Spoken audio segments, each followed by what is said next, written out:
In this video, I'll show you how to turn these three data points, company name, company LinkedIn URL, and company domain, into an extremely specific lead list for B2B SaaS companies. The criteria I'm looking for are case studies that are active on the website, as well as the companies received recent funding, and of course, make sure that they're a B2B company and make sure that they are a SaaS company. So really the point of this video is to show that any type of filtering is possible inside of Clay, and this video also serves as a little bit of a demo for Clay.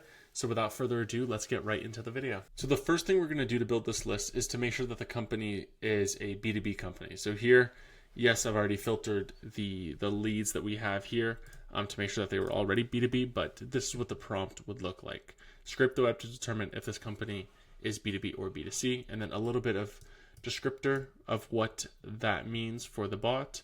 If they're unsure, I'll put unsure, and we're doing this using ChatGPT 4o Mini. And next, we need to make sure that this is actually a SaaS company because that's what we're building this list for. So I will go through this prompt now. So you're an expert business analyst tasked with determining whether this is a SaaS company.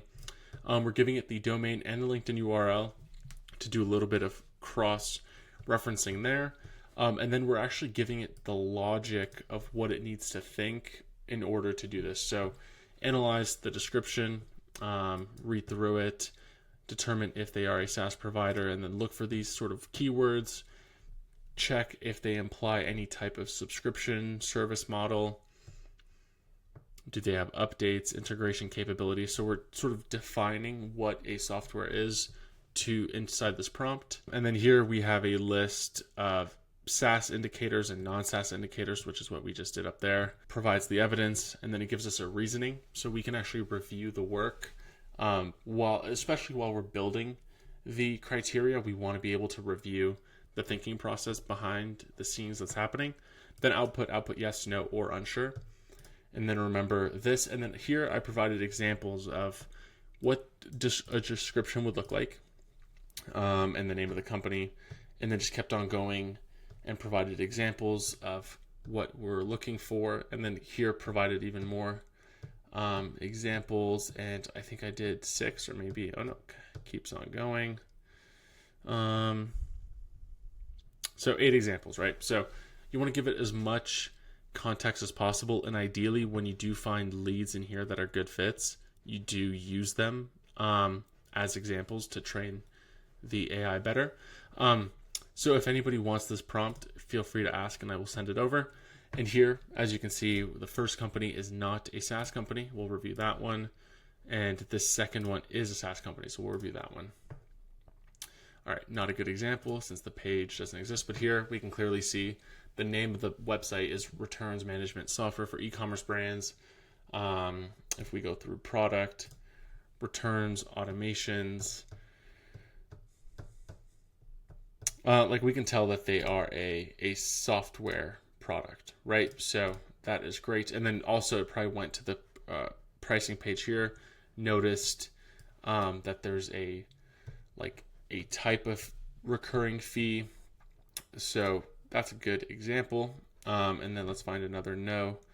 Aquasite.io, common real-time digital across the okay. So they definitely are involved with tech at some level, but are they a software that people subscribe to is the question, which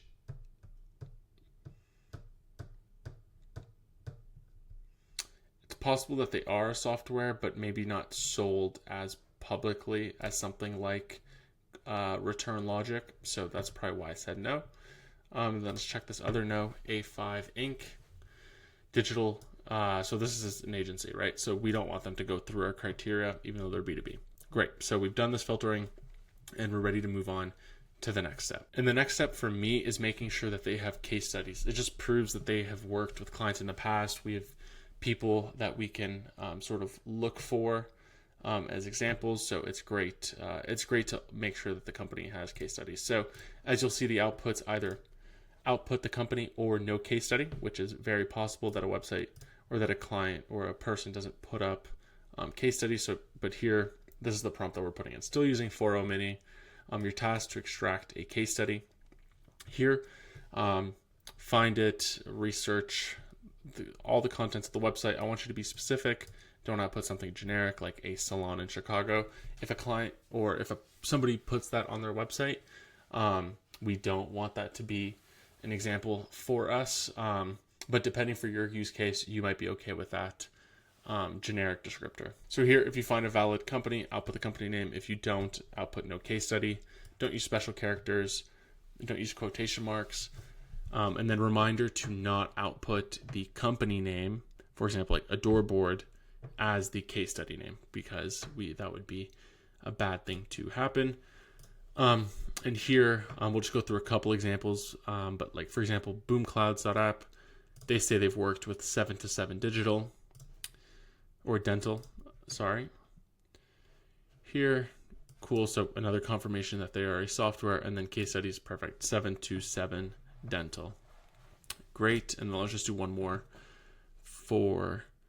let's do this Samsung one. Quidini. Oh, perfect. Okay. So Samsung drives sales with enhanced customer experience. Great. So we just confirmed that they do work with with these clients that we could build lists off of, or that we could use as part of our research. But for us, we just wanted to make sure that they've worked with clients in the past, and that information is public. The next criteria that we want to build is making sure that they've received funding, or for this specific case, right? So as you'll notice, this run condition not met is happening here. So the criteria for this one was make sure that it's B2B and that it's a software company. And we do that at the bottom of the prompt right here. Or the B2B part was, we didn't have to include it, but normally we would include it. But SaaS has to be equal to yes to continue. And then for this funding one, it has to be, its case study is not no case study, and there is an actual output. And then as well, like the way the logic works, right? Like case study won't run if the SaaS isn't yes, so we don't have to worry about also adding the SaaS in there. So let's go over the actual funding research prompt. So you're an AI assistant specializing in financial research. We're inputting the company name, the company domain, and then we're giving it context on how to research this. And I did make a very in-depth video on how to build this specific prompt. If you are interested, you can just check out my channel. I'll also link it in the description. But I will just scroll through this to help anybody who wants to write this down for themselves. But really, at the end of the day, what we're doing is getting very specific outputs for the latest funding date, latest funding round, latest total funding amount, funding research, and it outputs in the following. So we're getting everything in USD. So we've asked it if the funding is found, for example, in euros, to convert it for us. It tells us the funding round most recently, and also the funding date most recently.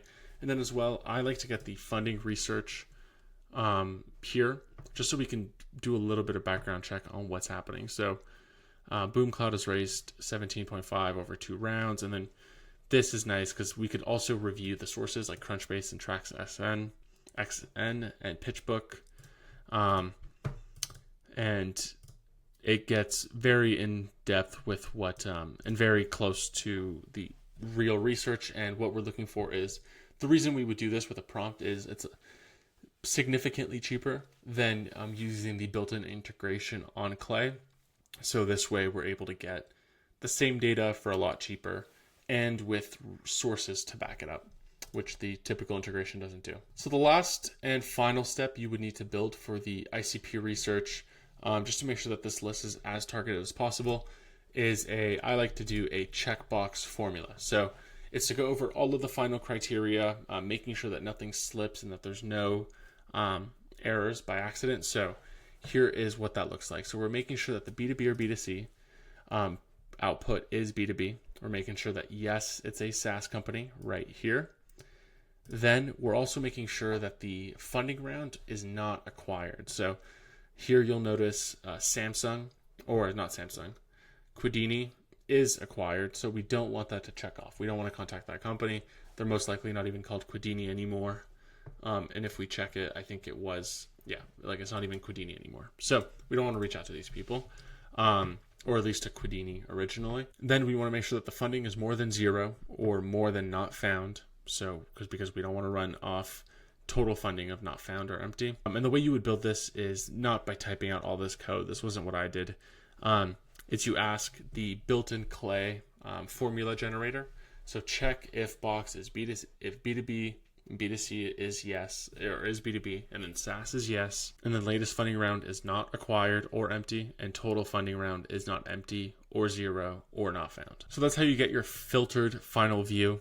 From here, what you could do is take all of this data and then run it to a second part of your workflow where now you either enrich the leads of these people or whatever people you want to target at these companies, whether it's the founders or maybe the leaders of the engineering team, whatever your use case is. And from there, taking this into finding the actual emails and everything. But really, I find a lot of value in building the company list first, and then you're able to just make sure that all the criteria are qualified companies. Now it's just a question of, can we find the right people to contact at this company? So yeah, so that's how you would do ICP research using AI for a relatively very cost-effective way. And just to finalize this, let's just go over all of the sort of costs associated with this. So company type, I think I covered it already, was roughly 0.001. SaaS prompt is 0.002. Case study prompt, even cheaper. And maybe that's just an example of that one. No, they're all pretty cheap. Yeah, so 0.0005 or 6 if you want to round up. And then the funding research, which is a very intensive task when you think about it, comes out to 0.004. So very, very cost effective to do it this way. And also you get great research and great data to back up what's happening. And you're able to make sure that all of these leads fit your ICP without needing to manually review it. So that's the end of this video. I hope you found it useful. If you want any of these templates or help building a clay table like this, feel free to reach out to my agency. We do this for a bunch of clients in a bunch of industries, and we'd be more than happy to help you guys build one of these for yourself. All right, thank you for watching. I'll talk to you in the next one. Bye-bye.